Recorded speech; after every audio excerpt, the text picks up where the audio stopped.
नमस्कार, मी संदीप भुजबळ. मुक्तपीठमध्ये आपलं स्वागत आहे. मी आता पुन्हा एकदा आलेलो आहे परळीमध्ये, बीड जिल्ह्यातल्या महापशुधन एक्सपोमध्ये. महाराष्ट्रातल्या अनेक भागातलं देशी ब्रीडच्या गायी, देशी वाण असलेले काही अनेक पशुपक्षी या भागामध्ये आलेले आहेत. आणि माझ्या बाजूला तुम्ही बघताय, ही आहेत लातूर जिल्ह्यातली शान, मराठवाड्यातली अतिशय सुंदर सुबक देखणी गाय, देवणी गाय. आणि देवणीच्या दुधाचं उत्पादन असेल, देवणीचे बैल असतील, खोंड असतील, त्याचा कसा वापर होतो शेतीमध्ये, त्याचे काय वेगळेपण आहे, त्याविषयी आपण डॉक्टरांच्याकडनं आणि शेतकऱ्याच्याकडनं जाणून घेणार आहोत.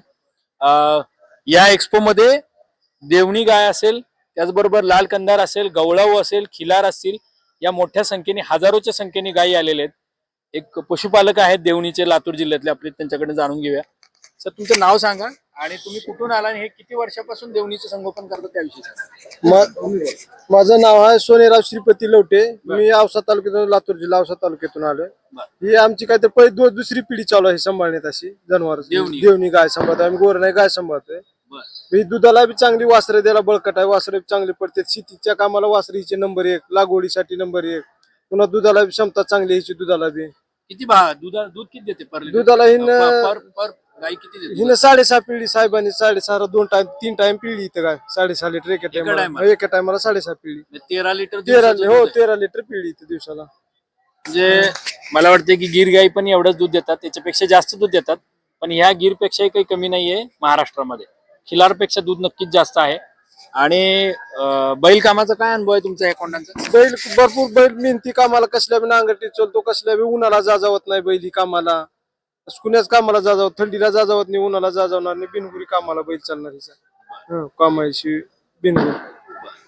आणि आणखी काय उपयोग आहेत का यांचे, या ब्रीडचे?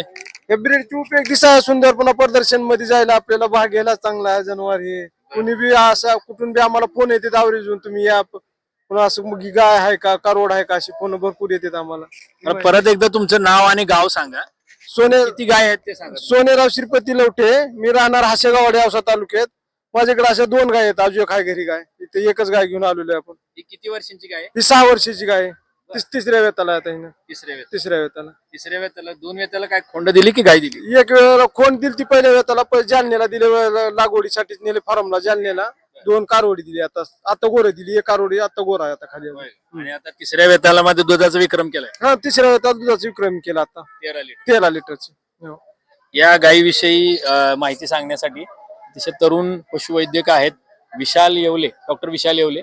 आणि त्यांच्याकडनं आपण जाणून घेऊया की देवणी गायचं जे वैशिष्ट्य आहे, त्या वैशिष्ट्याविषयी आम्हाला थोडक्यात सांगा. नमस्ते, मी डॉक्टर विशाल येवले, सहाय्यक आयुक्त. महाराष्ट्रभर वेगवेगळ्या पदावर मी कामं केलेली आहेत. आणि महाराष्ट्राच्या ज्या ब्रीड्स आहेत ह्याच्यामध्ये फार इंटरेस्टिंग गोष्ट मला जी जाणवली ती म्हणजे आपल्याकडे ट्रिमेंडस पोटेन्शियल आहे. तर आपण विशेषतः गिर आपण नाही केलं पाहिजे. होय, म्हणजे मी आता तिकडे येतो. आपण विशेषतः इथं परळी एक्सपो मध्ये आम्ही एक आपल्या ज्या शासकीय पशु प्रदर्शनीमध्ये एक थोडासा वेगळा प्रयोग केला होता की आपल्या ज्या देशी प्रजातीचं दुग्ध उत्पादन आणि देशीमधील महाराष्ट्रीयन देशी. कारण आपल्याकडे दूध उत्पादनामध्ये काही ब्रीड्स आहेत, परंतु महाराष्ट्रातली रेकग्नाइज्ड दूध देणारी गाय किंवा दूध देणारी ब्रीड अशी कोणती नाही. परंतु आपल्या याच्यामध्ये असं लक्षात आलं की आपल्याकडे खूप सारे आपले पशुपालक आहेत, त्यांनी मोठ्या प्रमाणामध्ये याच्यावर मेहनत घेऊन आपण अशा एका गोष्टीकडे आलोय की लोकल वातावरणात तग धरणारी अशा कोणत्या ब्रीड्स आहेत की ज्या किती दूध देऊ शकतात. आता ठीक आहे, हे एक्सेप्शन्स असतील, परंतु याला आपण रूल मध्ये कन्वर्ट करण्यासाठी थोडं सिलेक्टिव्ह ब्रीडिंग या गोष्टीचा वापर करू शकतो. तर आपण आता ज्या देवणीकडे उभा आहोत, देवणी ही जी ब्रीड आहे ही मेनली ड्युअल पर्पज म्हणजे दुहेरी उत्पादनासाठी म्हणून मानली जाते. याचा मुख्य 2 उपयोग आहेत, ते म्हणजे दूध उत्पादन आणि दुसरं म्हणजे याच्यापासून तयार होणारे जे गोरे आहेत बैल, गोड कामासाठी खूप चांगले, ताकदवान अशा पद्धतीचे आहेत. ब्रीडचं वैशिष्ट्य म्हणाल तर दुष्काळी वातावरणामध्ये तग धरू शकणारी, उन्हात तग धरू शकणारी आणि अतिशय जर का तिचं गुण वैशिष्ट्य पाहिलं, अतिशय मायाळू गाय आहे. शांत म्हणजे एक लहान मुलाला जसं की आईचं जसं लहान मुलाप्रती प्रेम असतं तसं त्या जनावरांचं त्या मालकाप्रती प्रेम आहे. तर या गुण वैशिष्ट्यामुळे वापरायला किंवा आपल्याला आपल्या घरी अनोळखी लोक आहेत तरी पण शांत उभी राहिलेली, म्हणजे अतिशय शांतपणे सगळं काही. आणि अर्थात जनावराला समजतं सगळं, तर तो पाहतोय की जनावराला माहित आहे की आपण त्याला काही इजा करायच्या हेतून आलेलो नाही. तर त्या पद्धतीची वैशिष्ट्य असणारी, शांततेत चालणारी, दुष्काळात तग धरणारी, दूध पण चांगलं देणारी आणि ह्याचे जर पुढचे वैशिष्ट्य जर पाहिलं तर जो आपल्यासाठी सर्वात महत्वाचा आहे, आपण काप इयर प्रोग्राम घेत असतो. म्हणजे वर्षाला एक वासरू आलं पाहिजे आणि एक वासरू येताना गायीनं दूध पण दिलं पाहिजे आणि दर वर्षाला दिलं पाहिजे. तर त्याच्यासाठी एकदम आदर्श आयडियल मॉडेल म्हणून ही गाय आपण पाहू शकतो. आपल्याकडे ज्या रेकग्नाइज्ड भारतातील देशी ब्रीड्स आहेत त्याच्यामधून जे गीर वगैरे आहे त्यांचा प्रॉब्लेम आहे. रँकिंग मध्ये हिचं काय स्थान आहे भारताच्या? नॅशनल रँकिंग मध्ये हिचं स्थान नाही, कारण आपण कमी पडलो. आपल्याला Ranking द्यायला कमी यस पडलो. आपण मार्केटिंग करायचं. आपण मार्केटिंग करायला याच्यामुळे कमी पडलो की ह्याची जे काय मला एक सांगायची आवर्जून इथं गोष्ट, गुजरातचे गीर वाण असेल, त्याचबरोबर पंजाबचं साहिवाल वाण असेल किंवा थारपारकर आहे राजस्थानचं, त्या राज्यांनी त्यांच्या वाहनाचं प्रचंड प्रसिद्धी केली, मार्केटिंग केलं आणि ते मार्केटिंगमुळं त्यांचे वाण देशभरात गेलेले आहेत. महाराष्ट्रातही असे उत्तम वाण आहेत.